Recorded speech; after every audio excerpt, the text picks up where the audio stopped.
எல்லாம் எப்படி இருக்கீங்க? நல்லா இருப்பீங்க நம்புறேன். இன்னைக்கு வந்து பார்த்தீங்கன்னா ஒரு பேட் நியூஸுங்க. பேட் நியூஸ்லேயே ஒரு குட் நியூஸ் என்னென்னா வந்து பார்த்தீங்கன்னா, நம்ம கிட்ட இருக்கிற வண்டி புது வண்டின்னு சொன்னால் யாராச்சும் நம்புவீங்களா? என்னடா எடுத்து 3 நாள் தானே ஆச்சு, புது வண்டி இல்லாமல் எப்பட்றா அப்படின்னு தான் கேட்பீங்க. அதாவது நம்ம வந்து டிசம்பர் நம்ம போன டைம் சொல்லிட்டோம். நவம்பர் 22 வந்து பார்த்திங்கன்னா நம்ம டெலிவரி எடுத்தோம். டெலிவரி எடுத்துகிட்டு நமக்கு 25ஆம் தேதி ஆர்டிஓ நம்ம வந்து பார்த்திங்கன்னா ஷோரூம் கொண்டு போய் வண்டி விடணுங்க. அதே மாதிரி நானும் வந்து பார்த்திங்கன்னா திங்கக்கிழமை காலையில் ஒரு 10 o'clock போய் ஷோரூமில் நானும் விட்டுட்டேன். அப்புறம் விட்டுட்டு அவங்க 3 மணிக்கும் போது நான் உங்களுக்கு கால் பண்ணுறேங்க, கால் பண்ணதுக்கப்புறம் நீங்கள் வந்து வண்டி எடுத்துங்க அப்படின்னு சொன்னாங்க. அதுக்கப்புறம் சரி அவங்களும் 3 மணிக்கு கால் பண்ணாங்க. கால் பண்ண உடனே ஒரு அதிர்ச்சியான ஒரு சொன்னாங்க. நானே கொஞ்சம் ஷாக் ஆகிட்டேன். என்னென்னா வந்து பார்த்திங்கன்னா வண்டியில் வந்து கீர் பாக்ஸ் அண்ட் இன்ஜின் வந்து பார்த்திங்கன்னா ஃபால்ட்டு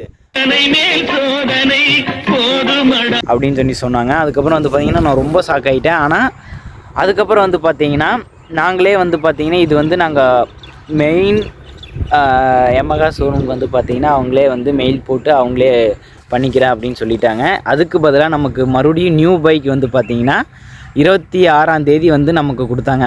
26ஆம் தேதி நேற்று, ஆமாம் 26ஆம் தேதி ஈவினிங் வந்து பார்த்திங்கன்னா 6 o'clock வந்து பார்த்திங்கன்னா இந்த வண்டிக்கு கொடுத்தாங்க. அதே மாதிரி ஃபுல் சர்வீஸ் பண்ணிவிட்டு வாட்டர் வாஷ் எல்லாம் பண்ணிவிட்டு மறுபடியும் கொடுத்தாங்க. ஆர்டிஓ பண்ணி முடிச்சாச்சுங்க. இந்த வண்டிக்கு நம்ம கிட்ட வந்து பார்த்திங்கன்னா 2வது புது பைக் வந்து நம்ம டெலிவரி எடுத்திருக்கோம்.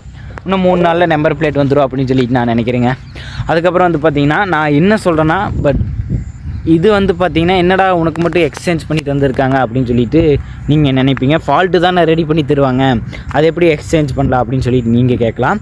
நான் வந்து பார்த்திங்கன்னா அந்த ஷோரூமில் இருக்க அண்ணா எல்லாருமே வந்து பார்த்திங்கன்னா நமக்கு அண்ணாவுக்கு தெரிஞ்சவங்க மூலிமா வந்து பார்த்திங்கன்னா அந்த ஷோரூமில் நம்ம போய் பேசணும்.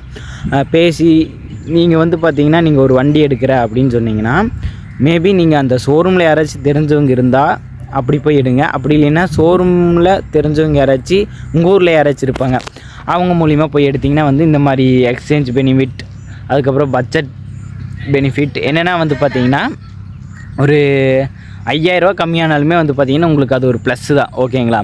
அதனால் வந்து பார்த்திங்கன்னா இன்ஜின் ஃபால்ட் ஆயிடுச்சு அப்படிங்கும்போது அவங்களே எல்லாமே புது வண்டி நம்ம வீட்டு கொடுத்துட்டாங்க கையில். அதே மாதிரி வந்து பார்த்திங்கன்னா நேற்று ஈவினிங் நைட் எடுத்துகிட்டு அப்படியே நேற்று தான் வீடியோ போடலான்னு நினச்சிட்டு இருந்தேன். சரி நான் புது வண்டி எடுத்துகிட்டு அப்புறம் காலையில் போயிட்டு நம்மளும் வந்து பூஜை போட்டுட்டு அதுக்கப்புறம் வந்து இப்போ இருக்கிற இதில் வந்து பார்த்திங்கன்னா பேசவே அதிகமாக வரல. அதுக்கப்புறம் வந்து பார்த்திங்கன்னா நம்ம மோட்டோலாக் வந்து இன்னும் 2 வீக்கில் நம்ம ஆரம்பிக்க போகிறோம். ஏன் அப்படிங்கிறது பற்றியெல்லாம் நான் சொல்கிறேன், ஏன் இவ்வளோ நாள் ஆகுதுன்னு. கீர் பாக்ஸும் வந்து பார்த்திங்கன்னா இன்ஜினும் ஃபால்ட் அப்படின்னு சொன்னாங்க. நல்ல வேலை நீங்கள் தெரிஞ்சவங்க மூலிமா எடுத்திங்கன்னா உங்களுக்கு இந்த மாதிரி பெனிஃபிட்ஸ் எல்லாம் வரும். அதே மாதிரி நம்ம சேனல் சப்ஸ்கிரைப் பண்ணால் பார்த்துட்டிங்கன்னா மறக்காமல் சப்ஸ்கிரைப் பண்ணி பில் பட்டன் தட்டி வச்சுங்க. Bye, I love you.